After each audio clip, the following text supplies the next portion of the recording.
Welcome, James and Carrie, Holly, Mandy. If you have access to chat, there is a chat challenge on the screen. What are the benefits of saying no?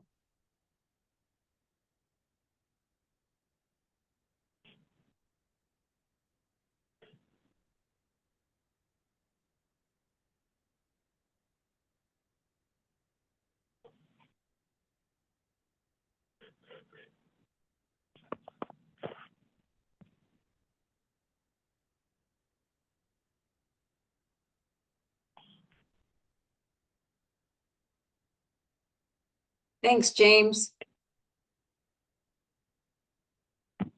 Not being committed to an unhealthy, yes, absolutely.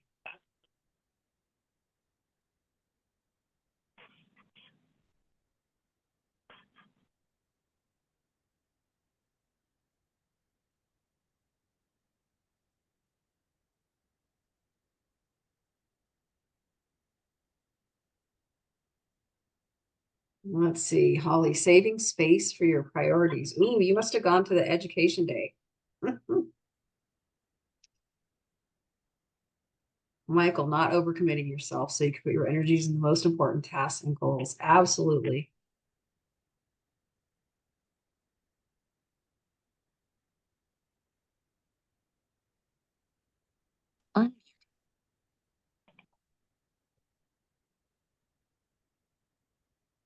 And for this session, we're going to have a little bit more interactive. So to drive the discussion, if you want to unmute yourself, if there's a comment you want to share, then feel free to speak up.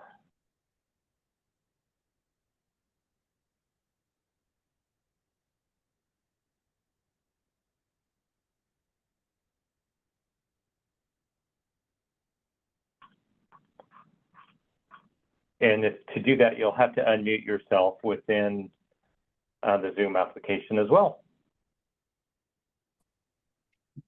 Let's see, I have another couple answers coming in on the benefits of saying no. Ensure you're doing the right projects for your organization and strategic goals. Yes, Landon, excellent. Free up time to focus on other tasks and higher priorities, Carrie, yes. Ooh, preventing scope creep, Jason, that's a big one. It happens. It's real.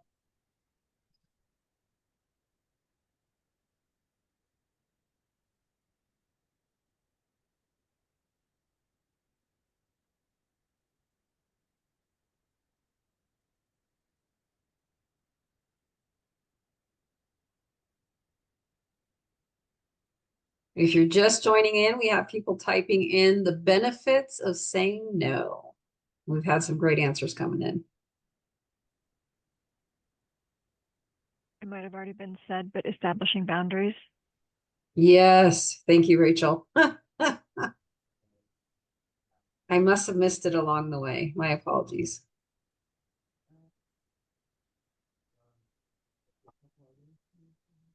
Oh, I know why. I'm in the wrong view. There we go.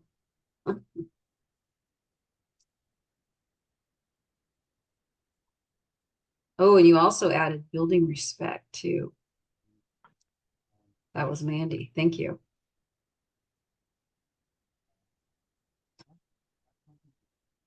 Not overcommitting, and yes to establishing boundaries. I don't know if you saw that one. Good point. Hey, with that, let me just formally get started. Looks like we have about 20 people on the line now. So first of all, let me welcome Ann Smith. If you attended our professional development day last month, you perhaps attended Ann's seminar at the development day, but she's been gracious enough to join us for Lunch and Learn to carry on the conversation that we started at the professional development day.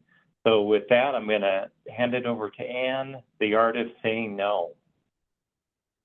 All right. Well, thank you so much. Happy to be here again. I love talking with this group and learning about your experiences and your tips for one another as well.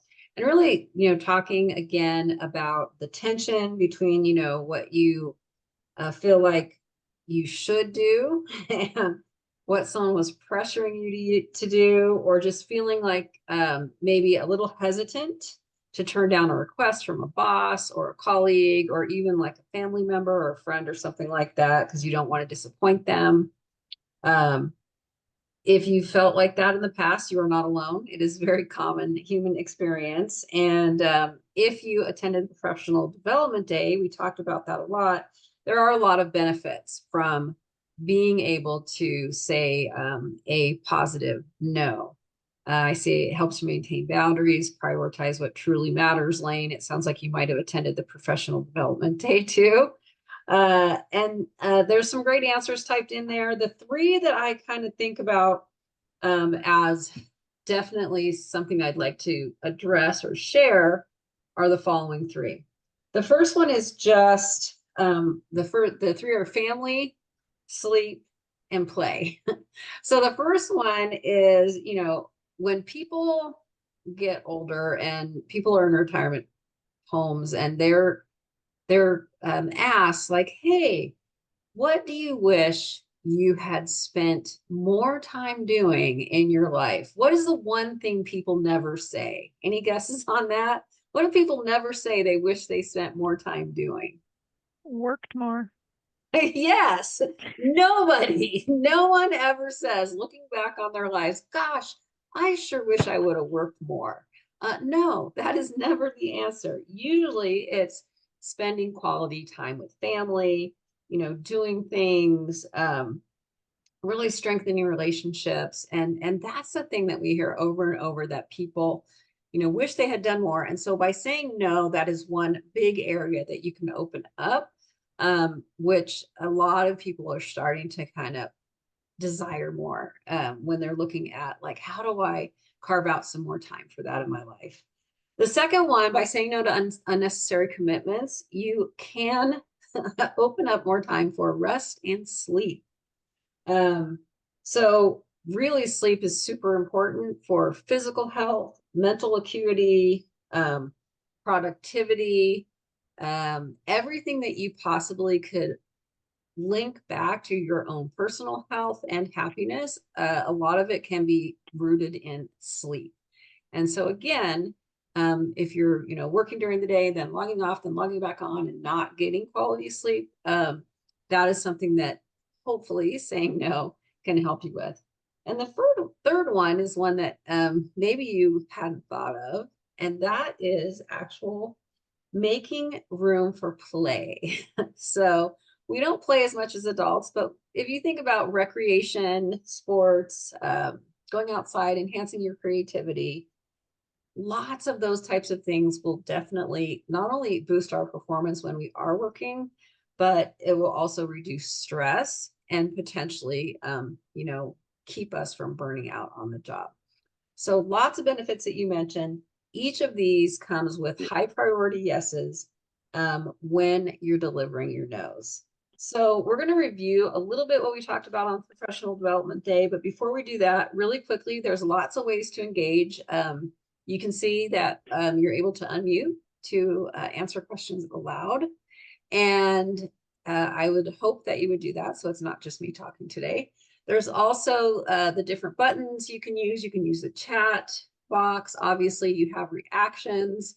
Another one that you may not be familiar with is the annotation. If you look at the menu, you can see a little pencil that says annotate. If you click on that, if everyone wants to practice, another menu bar will open up and you'll see a T that is text. If you click anywhere on the screen, you can type something on the screen. If anyone wants to practice that, you can do that. If it doesn't work for you, it's no big deal. We can use the chat box, but it's just another method to engage and keep yourself interactive.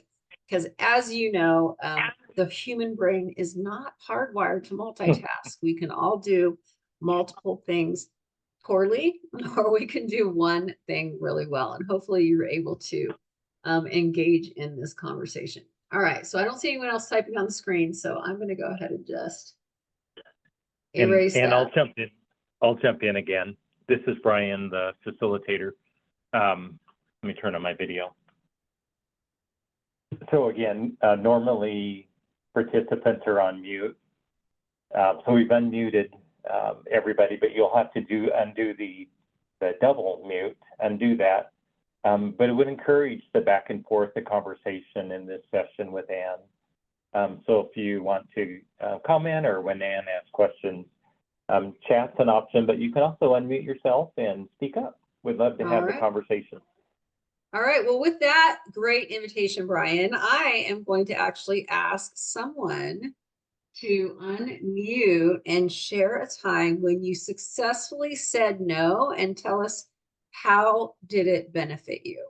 A time when you successfully said no and how it benefited you.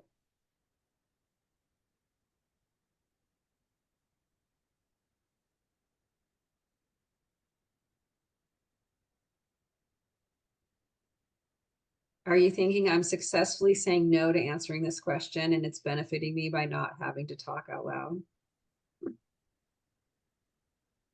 I'll share something. I don't know if this is exactly what you're looking for. My name is Kimberly Hudson, and I work at Northwest Lyman College. I am a project manager and was managing a couple really large projects at the beginning of this year. And in January, I was asked to take on another project by my leadership. And I just did not have the capacity. I knew it was going to be a large project. It was going to require a lot of not only project management, but change management as well within my organization. And so I didn't come out and say no, but I just said, they wanted to kick it off in January. And I said, I've got a project going live the end of January and a project going live the beginning of February. I said, I'd love to manage this project, but I don't have the capacity and to kick this off until the middle of February. And somebody had said, well, what if I get it started for you? And I was like, no, that's too hard to transition. Like, if you started, I want to be involved from the beginning.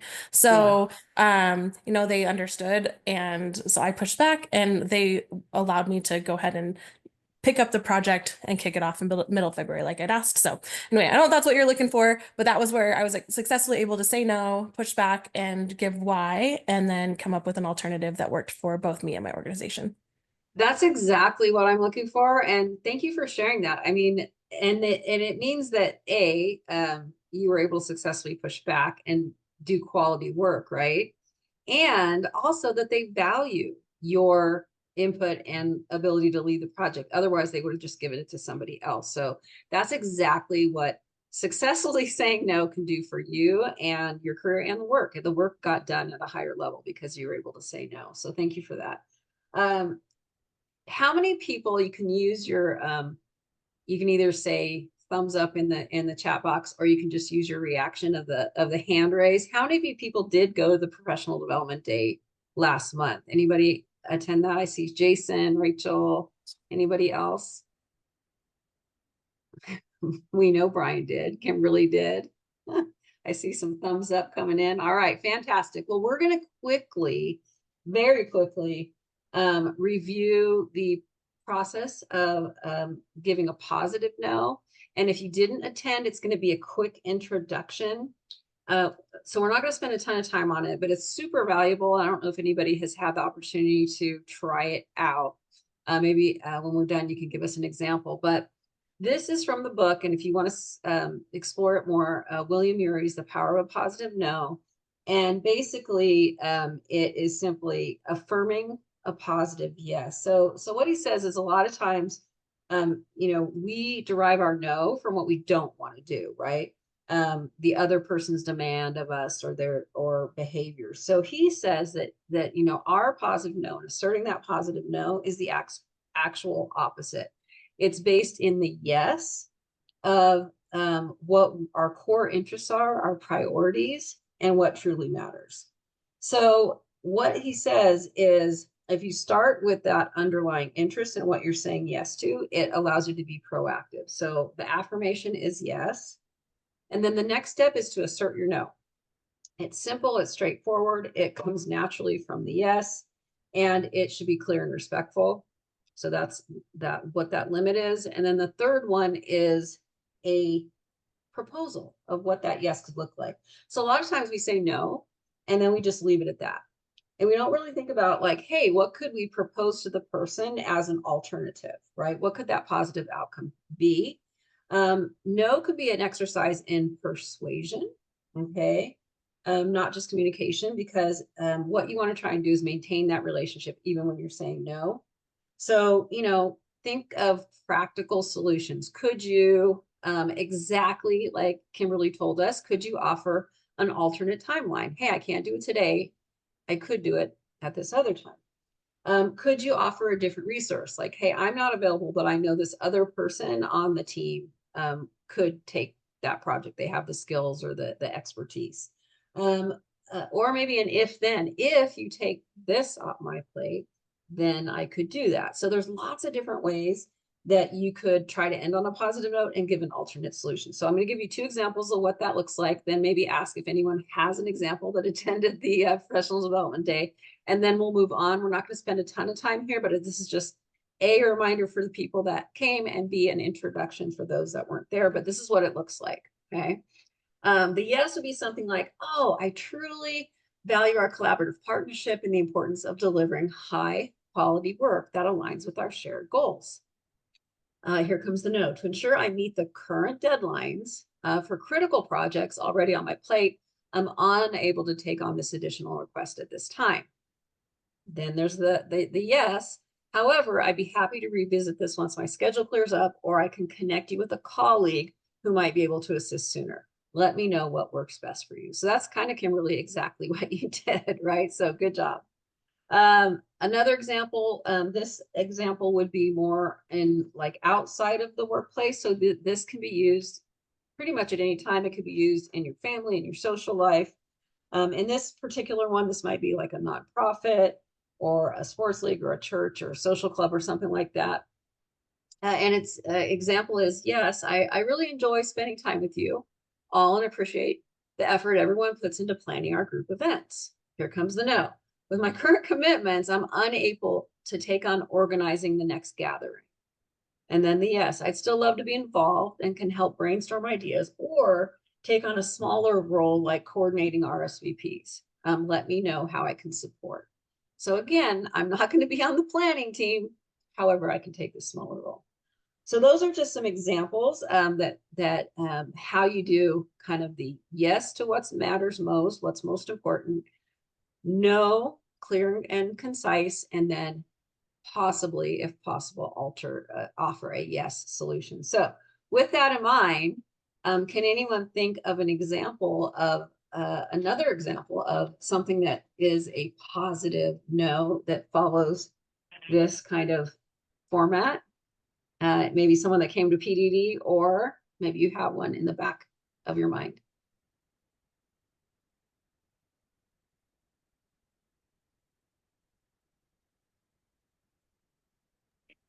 Kim? I'll jump in here, Ann. This is Thanks. Michael. I work with Brian at Blue Cross, and I'm a manager in the IT operations department.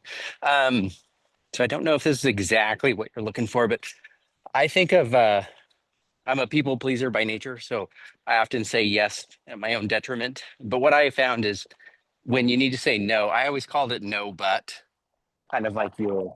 And I apologize. I'm walking on my lunch break, so it's windy. If you guys hear the breeze. The So you're kind of negotiating if somebody needs you to do something. Like I was asked to take on a project, and I'm like, yes, but, or you could do a no, but I need something else taken off my plate because my plate is already full. Much to the other speaker's example of wanting to shift the timeline and when they could start the project. So you're willing to help, but you just may not be able to. So framing it as a negotiation kind of helped me kind of around that Yeah. situation and quit saying just, yes, yes, yes. And then being like, oh my God, what did I do? Now I'm overcommitted, right? So Yeah. Yeah, that's a perfect example, exactly what we're looking for. And really, the deeper yes that you're going for there is quality work, right? Like you don't want to be overcommitted because you value delivering quality. So that's kind of your deeper yes. And then your no, but right, is kind of your middle there. And then, can we negotiate like what that looks like, right? And offer maybe a solution and what could it look like? So I think that's a great example, Michael. Thank you for sharing that. All right, so that is just a quick review. If you want to go into it more, there is a book. Oh, someone even typed on the slide. Someone's getting fancy. I like to approach the affirm the request and yet set expectations. Absolutely. Thank you for that. Nice job. All right. So with that, I'm gonna just All right, we're gonna move on. So now that you have delivered the positive no, we've heard a couple of examples, seen a couple of examples. It's easy to think like, okay, I delivered my positive no, my hard work is done, right? However, even though you've gotten to your positive no, you may still not quite be to yes. So if you consider how you feel when someone else tells you no, it's not necessarily easy to be on the receiving end. According to William Ury, your no may be kind of a painful readjustment of their expectations. They may be just expecting your yes, Michael, because you're always wanting to help people out. And it also might be a perceived threat to like what they need done, right? So what might be the potential responses you might get when you deliver your positive no? You can either type in or unmute, either way. How might people respond?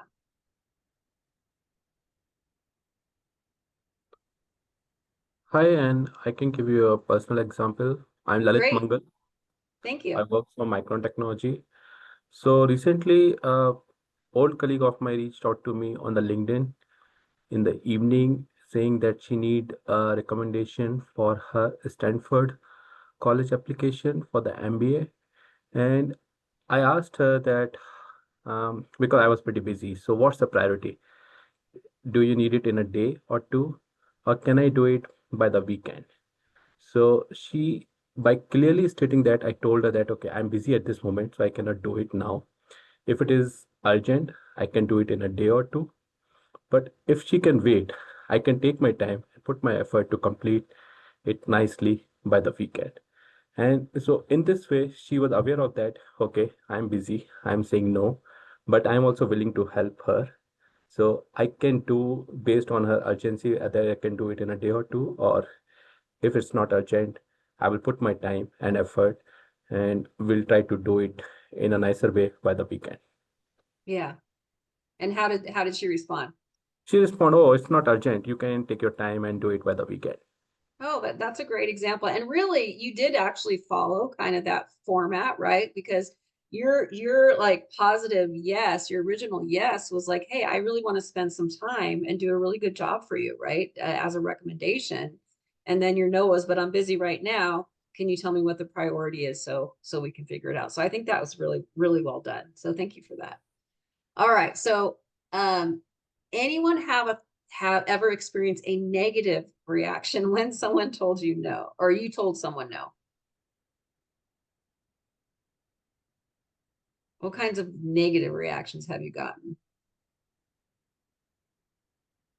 You can type in, you can unmute, doesn't matter.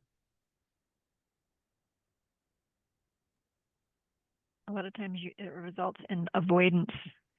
They avoid you when they need something in the future, or ghost you for a while. Yeah, great answer, Rachel. I actually have that on my list of ways that people could potentially act. They might avoid you, right? And you don't want that when you're trying to work with someone and have a relationship, a positive relationship in the workplace. I see I've had it needs done, right? Like just like it needs to be done. So no is not an option. Do it anyway. And that might be, Dave, I'm guessing, to like from a boss or a leader or something. Or elevating the issue to a higher level management to get you to comply. That's interesting, Polly.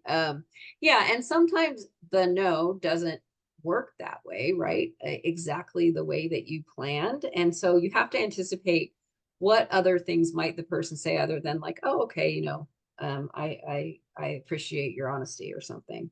So they may, resist your no in some way. They may avoid you. They may beg. They may sulk. They may threaten. I had said elevate the issue, but I'm going to add that to my list, Holly, to a higher level to get you to do it.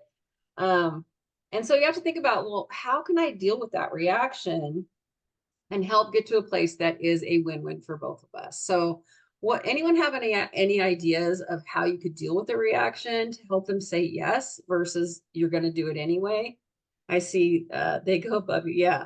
Any thoughts of the question that's on the slide? Like, how could we get them to kind of work with us? And like you said, negotiate. Like, what could you do to help get them to that yes that you're looking for? Oops, sorry. I think be open to the alternatives and give the other people options, because if you don't give any option and you are like, no, this needs to be done right now and this is the only timeline. But if you give the other people alternatives, okay, if you're busy this week, do you have the time next week? Or Yeah. please let me know when you can, will it be possible for you, or when you can have some time to look into it. So in that way, you are giving some authority to the other person as well to decide how they can tackle the ask from you. And so that helps to have a like two-way conversation instead of just saying one way that, okay, I want this now, or I want this Yeah. by certain time. Yeah, great. I love that, because now it's a two-way conversation, right? If you can get into that two-way conversation, you can hopefully negotiate. It's interesting. The guy that wrote The Power of a Positive No also wrote a book called Getting to Yes, which is a negotiation book, if anyone's ever heard of it.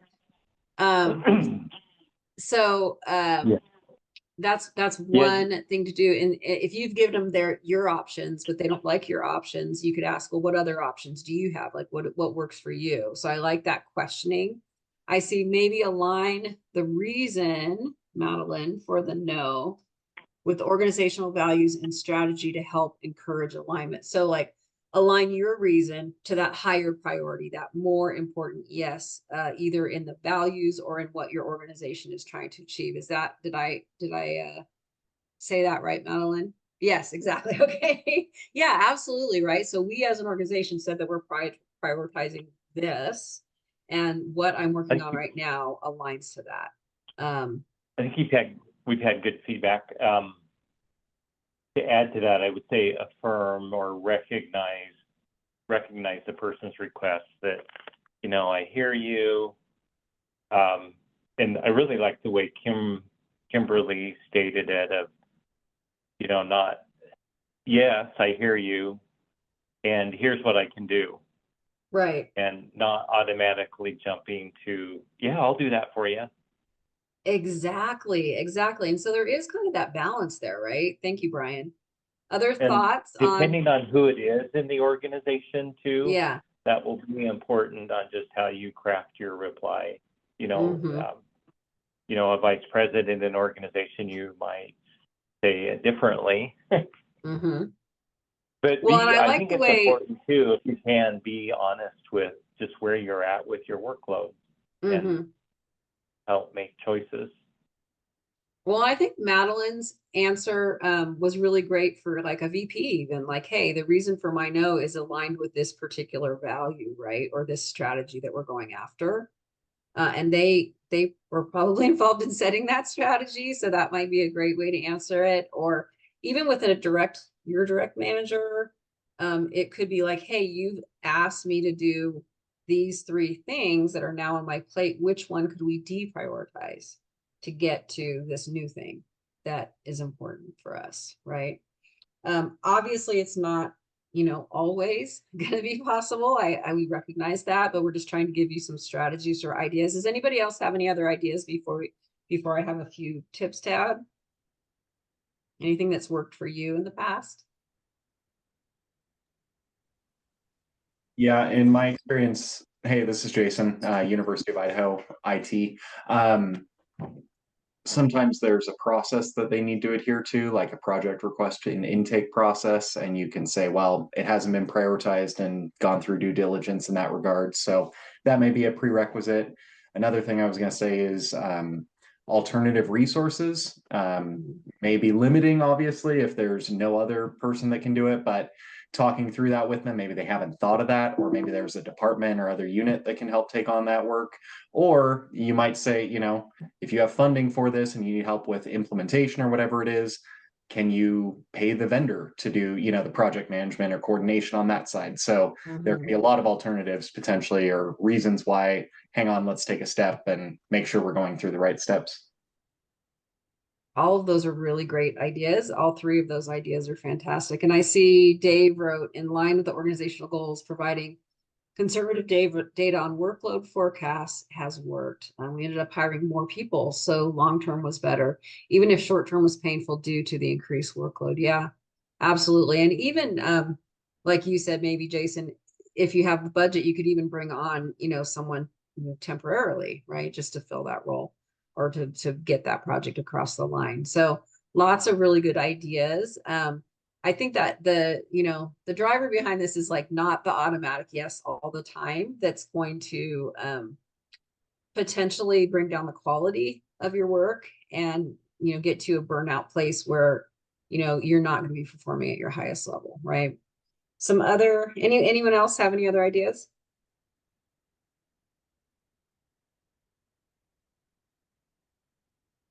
All right, some tips I just wrote down, and some of them you've already said, but I will just recognize each of these. One of these, one is like, don't yield, right? Don't just automatically like, okay, I guess I'm doing it. Try to negotiate, like a lot of you have said. And also don't attack back. So if you have that person that's like, too bad, do it anyway. Don't get defensive and attack back. It's not going to get you to that yes that you're looking for.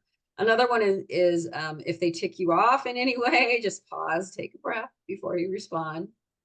Listen respectfully to their reasoning and why they're asking you for what they're asking you. Paraphrase back for what you think the ask is. And then also just like be consistent and persistent in your no. Say, you know, hey, I really am at capacity on these things. What can we do to make it work for both of us? And then another one is ask reality testing questions. And so this could go to the values that you mentioned earlier, the goals, right? The data on forecasting and things like that.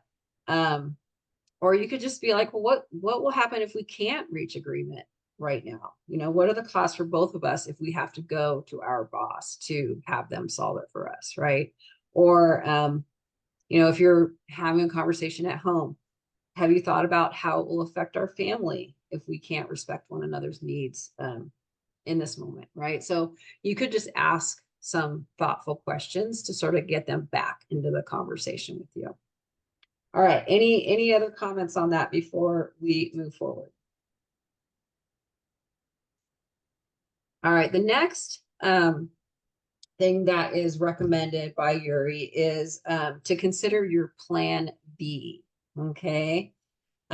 So you've tried negotiating, you've tried suggesting alternatives, you've tried some reality testing questions with them, and the person just continues to disrespect your needs, ignore the data, even after you've tried to explain and work with them.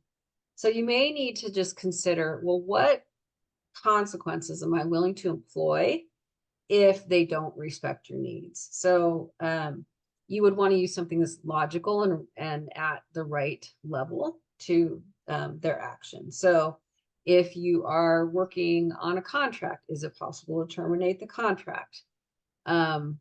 Is it, you know, let's say it's at home and your child's refusing to do something, can you take away their cell phone, right, for a period of time until they do what you want them to do?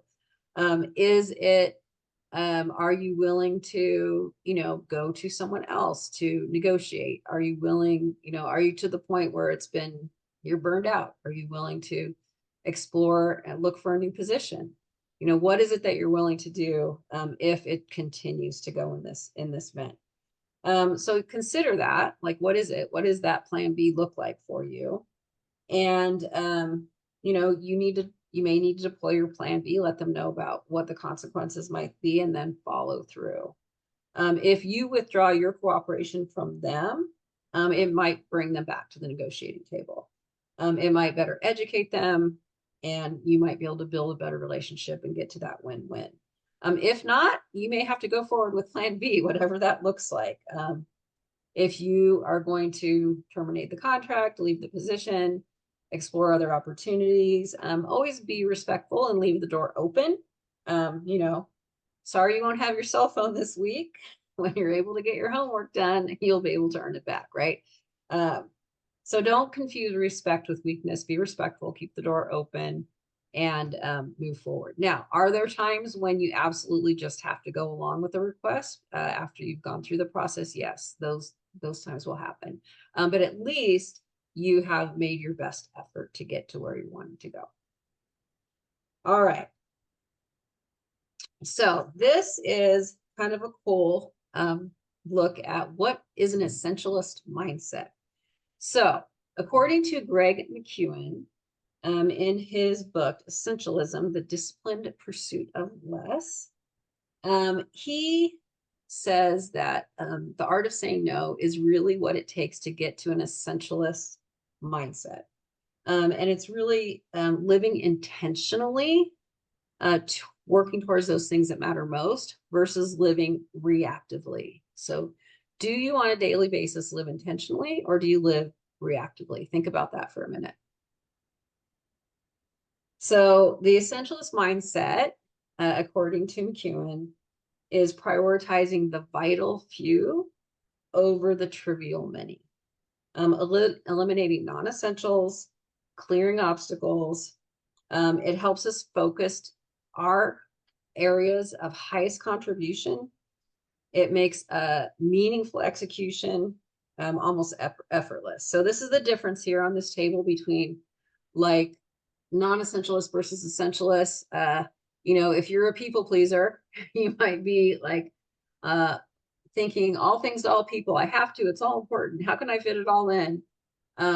Essentialism in his book is less is better. I choose to only do the things that really matter. What are the trade-offs, right? And then, you know, what does a non-essentialist do? Always pursuing more, right? What is most pressing? I react for everything that comes at me. Yes to people without thinking about it. Forks execution at the last minute. Whereas essentialist pauses to figure out what really matters, says no to everything except what's essential, and removes obstacles to make execution easy by saying no. And then a non-essentialist gets lives a life that doesn't satisfy, takes on too much. So work suffers, they feel out of control, unsure whether the right things are getting done, feels overwhelmed and exhausted. Working towards that essentialist view of living a life that really matters, chooses carefully to get great work done, feels in control, gets the right things done, and experiences joy in the journey. So again, this is something you could read more about if it's something that interesting to you. So here's a question for the group. You can type or unmute. So looking at the distinctions between each of these, the non-essentialists and the essentialists, I'm curious where you see your habits or mindsets reflected.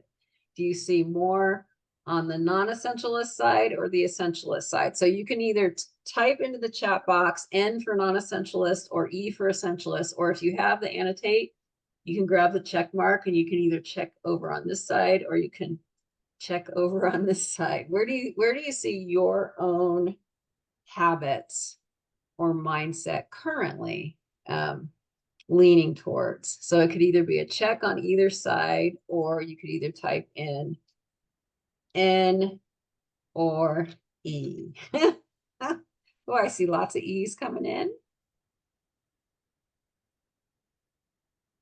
All right.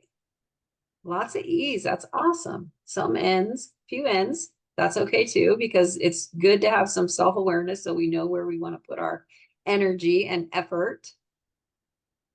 Getting closer to E, in progress. Awesome, Molly. E for most things. All right. That's a good, honest review. I see some N's, probably more of a recovering N. Okay. Working towards E. Yeah. And that's kind of, what McEwen is advocating. So I see a lot of people who are sort of recovering from the inside or working towards E. So my question is, what specific shifts can you offer to the group? Behaviors, actions, what things help you get from the non-essentialists to the essentials? What has helped you get there? What are things that you've done?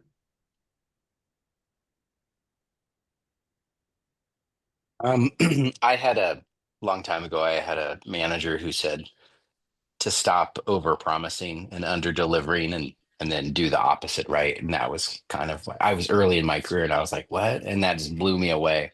And so sometimes I forget that, like I said, I'm I think by nature a people pleaser and stuff, but I think you just get tired of being exhausted and harried. And Mm-hmm. like you had said earlier, you want to do quality work. Um, and then there's that expression, slow is smooth, smooth is fast. So slow down so that you can get more done. I think like that's a good turn of phrase. So just, that's what I got, I guess. I love So that. I can't Thank cite you. a specific example other than, that advice from kind of a mentor, former Okay. leader of Yeah. mine. So, Yeah, I mean, I've been told that, for 20 years, and early in career I didn't listen. So it's great that hmm you did listen early in career. So I see first, Brian, I need to not immediately react. Yes, I love that. Um, I've used the term give me time to think about it. Yes, absolutely. Right. So like that immediate reaction often gets us into trouble. So that's kind of where it comes to where he says you're living intentionally and not reactively, right? So thanks for sharing that. What else gets us from what actions or behaviors get us from the left side to the right side, get us from non-essentialist to essentialist? Asking myself, every new activity aligns with my goals and my why. If not, don't take it on. This is more personal life. Work is more challenging to do. Thank you for Ollie for that. Yes, absolutely. Right. So ask that question. Does it align with my goals and my why? And if it doesn't, then don't take it on. Yeah, great advice. What other advice do people have? What actions? Because we're trying to get real actionable things that we can do going forward. I have lots of people that said you were on the east side. How did you get there? I can kind of echo what Michael was saying. It's part of it's just maturity, having endured the pain and damage from overcommitting and then under delivering, like someone else said.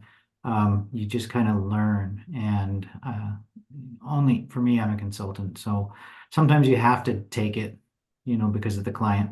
But if you can control it, then unless it's an immediate, positive, joyful, yes, I'd love to do that, take a few moments to think it through and then respond.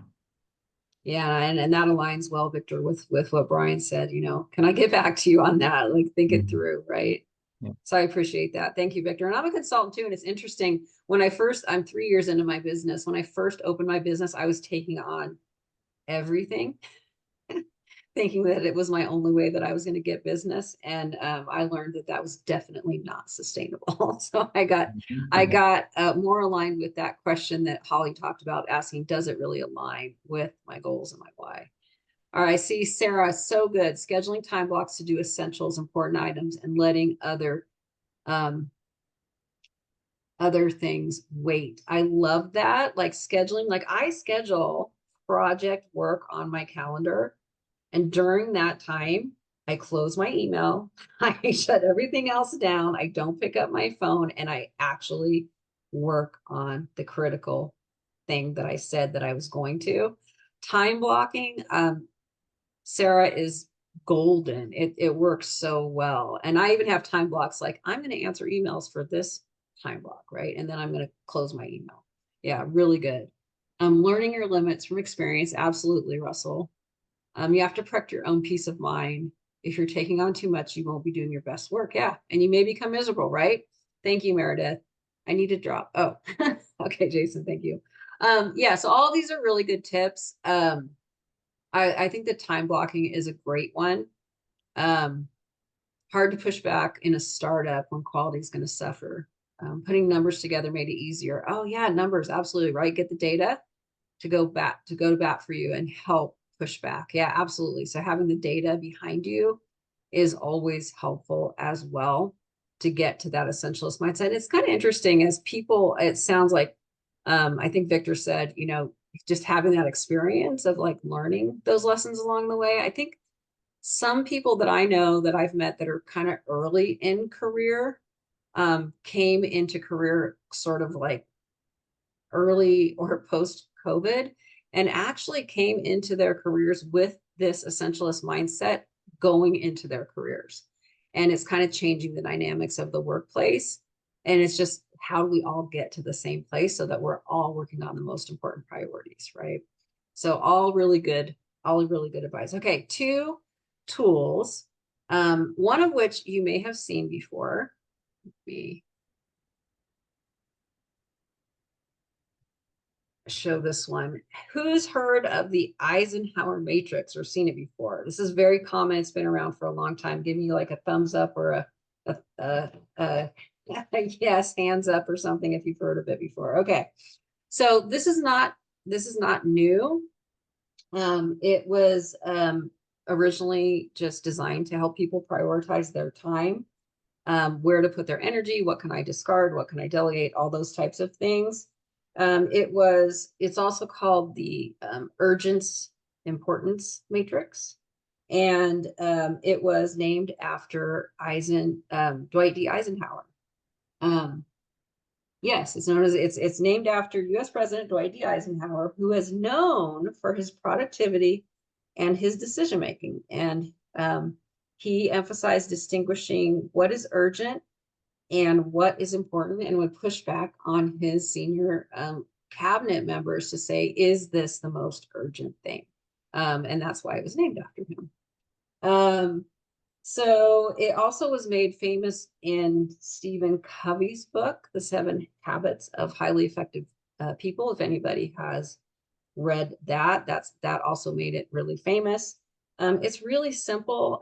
What I find is this: every time I talk about this, I am reminded that this is to do it, right? Like I have Post-it notes at the end of every day.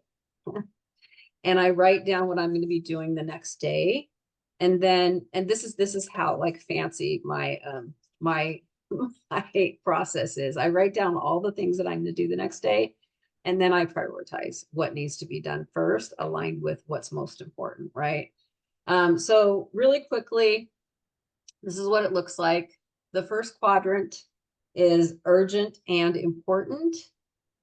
These are critical tasks that require immediate attention. This could be something like a crisis, an immediate deadline that needs to be handled first, right? Like those are non-negotiables. Quadrant 2 is important, but not urgent. So these are longer term goals and priorities. They're planned. It's oftentimes helps your personal or professional growth. These actually need to be prioritized for sustainable success for yourself, both personally and professionally. The third quadrant is not important and urgent. These are often distractions or interruptions, like unimportant meetings, emails, those kinds of things. Delegate those if possible. That's the advice. And then the last one is not urgent and not important. These are low value tasks that waste time, things like excessive social media scrolling, those types of things. Eliminate those things. It's wasting your time. Yeah, it is the same. So Stephen Covey did put it, Michael, in his book, and he got it through, there's no like IP on it. It's not protected. So he got it through the Eisenhower, who originally came up with it. All right, so basically the power of the matrix lies in really focusing on those quadrant 2 tasks, which will get us to the essentialist mindset.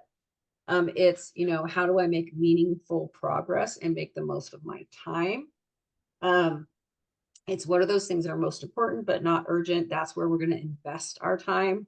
It's long-term goals, priorities, core values, and they're also the relationship activities that really enrich our lives. So these are the things that shape who we are, what we do, and how we contribute to the people and people around us at work, and then also those around us at home. All right, so really quick activity to practice.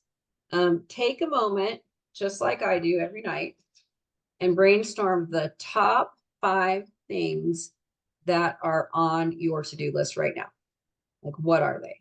Okay, so everyone take a minute. I will pause for literally 1 minute while you think through the top 5 things that are on your to-do list right now. Note that all but 2 of mine are crossed off. I don't know if you can see that, but it feels really good when I can do that. Super. Anybody else super satisfied when you can cross something off your to-do list? Oh yeah, absolutely. I'm a big list person, so when my wife wants me to do anything, I'm like, put it on the list and I'll get it done. Okay, so daily tasks in a physical notebook so I can cross them. Absolutely, yes, Madeline, I agree. Bam. I keep mine on sticky notes only because it forces me to keep them short, right? It makes me like really like keep those lists short. Priorities, essential things. All right, so once you have your list of 5, then look at the thing that you are planning to do right after this webinar. Like, what is the first thing that you were planning on doing right after this webinar? What is that one thing? And what I want you to do, if you can either type it into the box where it actually goes. Is it urgent, important, not urgent, important, not important, urgent? Be honest. Be honest. Where does it actually go? Type whatever that is in there. If you can't type it in, you can put it in the chat box and just say which quadrant this is. 1. You can just say which quadrant it's in.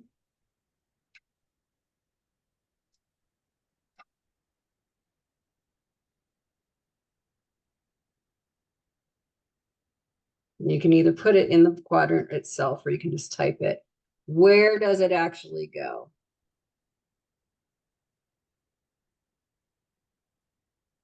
Two. I see 2 2s. Urgent but important. Important and urgent. All right. Sarah's in 1. Victor's in 1. Everybody else so far, Carrie, Madeline. Keep all your top deliverables in mind and prioritize. Great, Dave. I love that. All right. So if you find that it's here or here, can you delegate it? Right? Or reprioritize it. If it's here, just get rid of it. If you have something that like you have on your list and it just keeps moving to the next day and you do that for 5 days, just throw it out.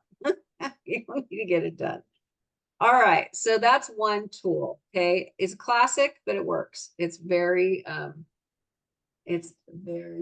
actionable. The other one I wanted to share, which is maybe something that you haven't heard of, is it's called the 90% rule. And this is from Greg McEwen, also Essentialism.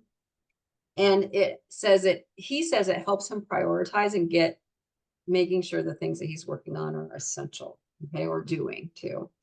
So it's his tool to make deliberate choices by having highly selective criteria to make the decision when setting the threshold for prioritization. So he says, instead of settling for good or even great, each opportunity should have a criteria and it should reach the 90% of criteria in order to be considered important or relevant. If it doesn't meet the 90% threshold, let it go. So the example that he gives is, let's say you have, you're hiring somebody and there's specific skills, competencies, experiences you want. He said, if they don't meet 90% of those qualifications, don't even consider them, don't call them, don't even think about them, because it's not going to meet your standards of criteria. So he said, it's similar when you're making a work decision. What is the opportunity being offered to you? What are your minimum criteria for this option to be considered? So is it helps us reach our values. It helps us work towards our highest company, priority. Does it align with my personal values? Is it going to interfere with my time that I have set aside for this? Like, have your criteria in order, and then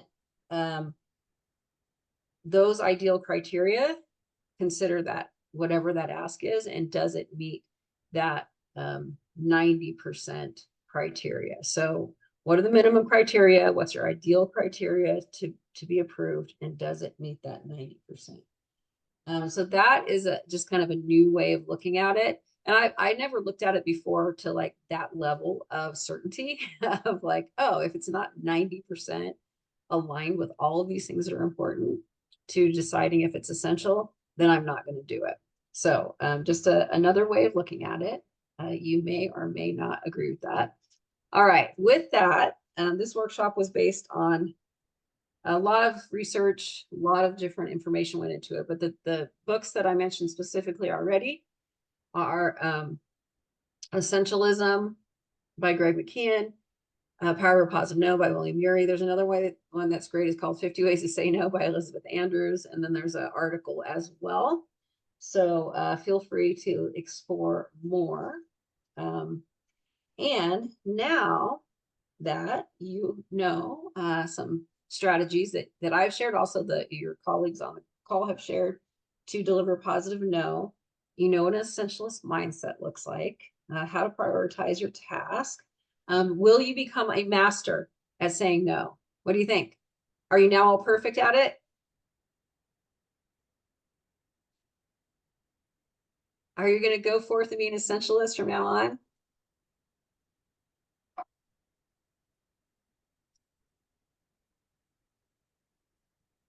Oh, there's a quote. Don't let immediate take precedence over the important. Ooh, that's a good one. Bill George. Thank you. Maybe not a master, but kind of give it a try. Thank you for your honesty. Holly says, yes, a master. Okay, well, Holly, you are better at it than me, because I wrote this class and I teach it on a regular basis, and I'm still a work in progress. The skill to prioritize what matters and say yes to only those things that are the most important, it takes intentional practice, and it takes in practice all the time, because like after we talk today, I'll get really good at it for a while, and then it'll slip and slip and slip and slip. And then I will start getting, looking at being reactive and not really planning things. So the way of the essentialist is really a mindset that you're constantly having to reset to. And one way you can do it is you can celebrate progress, right, along the way.